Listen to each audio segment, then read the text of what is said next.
My name is Layla Nasser. I was born and raised in Dearborn, Michigan, where my entire world revolved around Islam. I grew up in a tightly knit, devout Muslim family. Our lives were structured around prayer, modesty, and obedience. My father was a respected figure in our local mosque. My mother was soft-spoken but firm in her faith. And I was their golden daughter, obedient, studious, quiet. From the time I was old enough to walk, I was taught how to pray.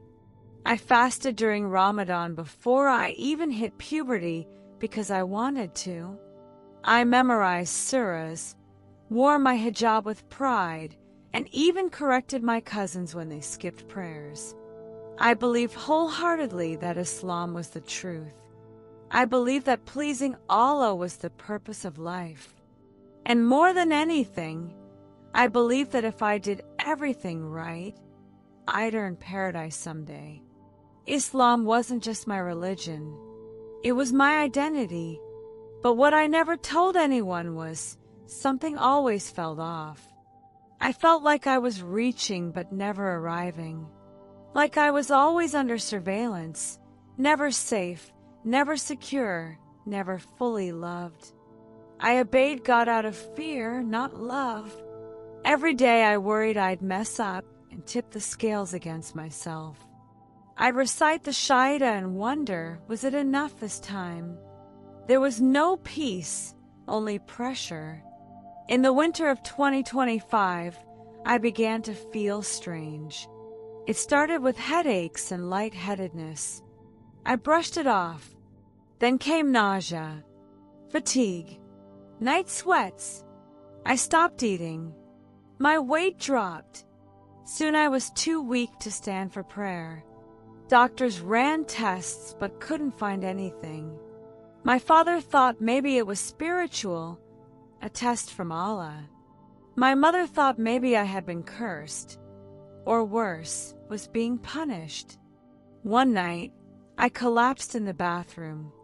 I woke up in the hospital hooked up to machines, tubes down my throat.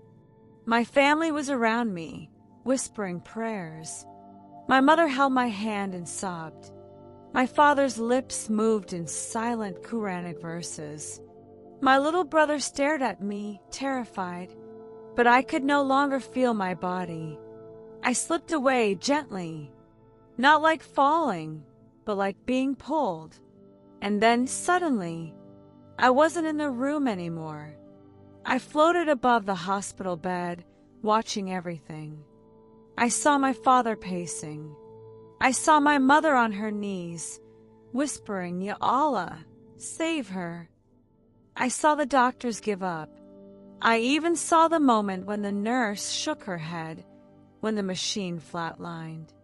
But I wasn't afraid. I felt a strange sense of calm curiosity, like I was observing someone else's story. I wasn't panicking. I wasn't confused.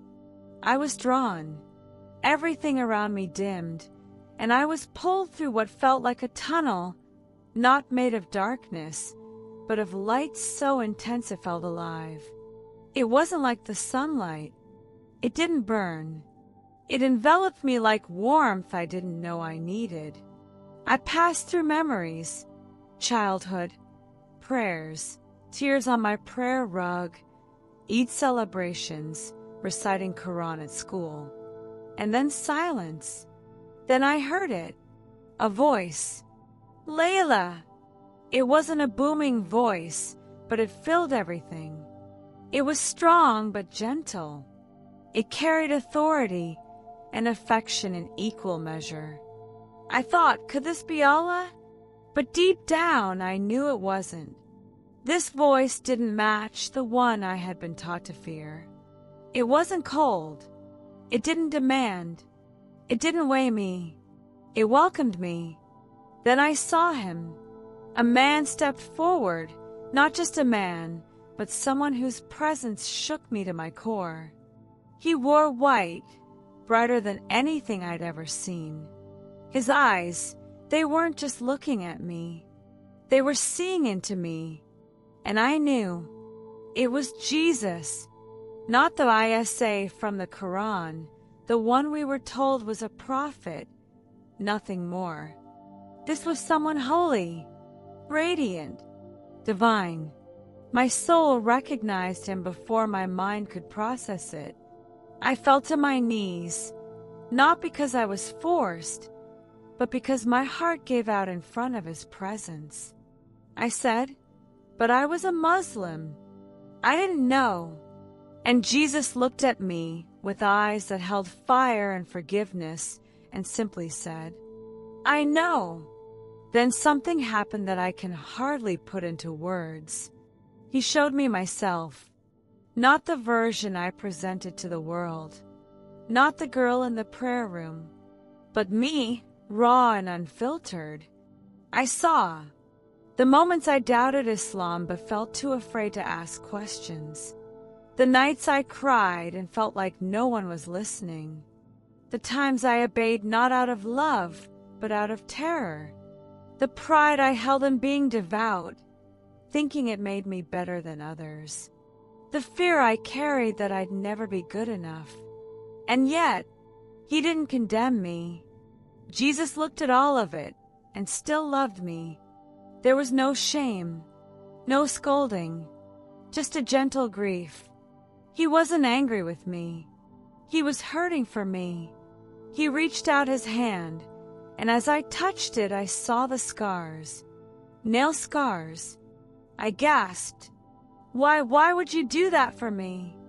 "Because I love you," he said, "and because you were never told the truth." With a word, he took me through a journey. I saw visions unlike anything I'd ever imagined. First, the beginning, creation, the fall, the pain of sin. Then, the plan, a Redeemer sent to rescue the broken. I saw Mary, pregnant, glowing with joy and confusion. Jesus healing the sick, embracing the outcast. The cross, and this time, I watched the nails go into his hands. His blood, not symbolic, but real, sacred, poured out willingly. It wasn't a lie. It wasn't staged. He died for me. Then I saw the empty tomb, and I wept. I had never been told this, never seen grace, never imagined a God who would die for his creation. I turned to him, shaking, undone. I didn't know you were real." And he said, "You were taught fear, but I offer love." Jesus showed me more. I saw people praying, Muslims bowing in mosques, Christians standing with raised hands, others sitting silently in temples and shrines. But over it all, I felt emptiness. And Jesus said something I'll never forget. "They honor me with their lips, but their hearts are far from me." I saw ritual without relationship, worship without intimacy. I watched people like me, doing everything they thought was right, and still missing him entirely. Tears streamed down my face. I realized I had spent my whole life in a system, checking boxes, following rules, fearing wrath, but never knowing God. "You followed laws," he said, "but you never met me." I looked into his eyes and saw no judgment, only longing. It wasn't just that I had been wrong, it was that I had been robbed of the truth. He continued, "You were taught a half-truth. You were shown fear, not love, performance, not presence, control, not freedom." Then he said, "Layla, religion cannot save. Only I can." Then Jesus showed me something that still shakes me to this day. I saw the world, city after city, shrouded in spiritual fog. People walked around glued to their phones, laughing, shopping, scrolling. But beneath the surface, I saw that their souls were dying. Their hearts were dry. They were asleep, lulled by comfort, success, and entertainment. Churches flashed across my vision, some filled with life, others hollow, chasing popularity instead of truth. I saw leaders twisting scripture to please the crowd, people more afraid of offending man than grieving God, comfortable Christians ignoring a dying world. This, Jesus said, is not persecution. This is seduction. But I also saw hope. Small rooms lit with candles, young people on their knees, secret gatherings, a remnant rising, not flashy, not loud, but real. They will carry my fire, he said. You were born for this time. Then he looked at me one last time and said, Go, tell them, tell the truth. And with that, he touched my forehead, and I was back. I gasped, lungs burning like I had been underwater. Nurses screamed. My mother collapsed to her knees. Doctors rushed in. One said, We lost her. She had no pulse. But I had a pulse now, and I had a mission. I couldn't stop saying his name. Jesus, Jesus, Jesus. My mother began crying. Shuth, Layla, it's the meds, you're confused. But I wasn't. For the first time in my life, I had clarity. For the first time, I felt loved. The hardest part came days later, when I told my family what I saw. We were at home. I was sitting on the living room couch, wrapped in a blanket, my voice still weak. I looked into their eyes, my hands trembling, and said, I saw Jesus, and he's not just a prophet. He is the Son of God. He is the only way to heaven. My mother started sobbing. Please, Layla, she said, don't say these things. This isn't you. My father stood in the doorway, arms crossed, his face like stone. You're confused. You need prayer. I'm not confused, I whispered. I'm free. He walked out of the room. He didn't speak to me for 3 days. My siblings avoided me. Extended family blocked me. A cousin sent a message saying I had disgraced our bloodline. But even through the tears, the heartbreak, the ache of losing the people I love, I felt peace because I finally knew who I belonged to. I began reading the Bible in secret. At first, it felt risky, like smuggling treasure into my room. I kept it in a tote bag under my bed, hidden between textbooks. I met a girl online named Hannah, a former Muslim turned Christian. She introduced me to a house church near Chicago. They met in a basement apartment, lights low, worship quiet but sincere. When I walked in, I felt home. No performances, no pressure, just the presence of Jesus. They prayed over me. They cried with me. And for the first time, I prayed, not with memorized phrases, but with my heart. I was baptized in a bathtub. We couldn't do it publicly. It wasn't safe. So one Saturday afternoon, I stood in a tiny kitchen with 4 other believers, tears in our eyes, worship playing from a phone speaker. Someone asked me, "Do you believe that Jesus is Lord and that he rose from the dead?" I said, "He saved me from death. I believe it with everything in me." And as I went under, the girl leading whispered, "Buried with him." And when I came up, she said, "Raised to new life."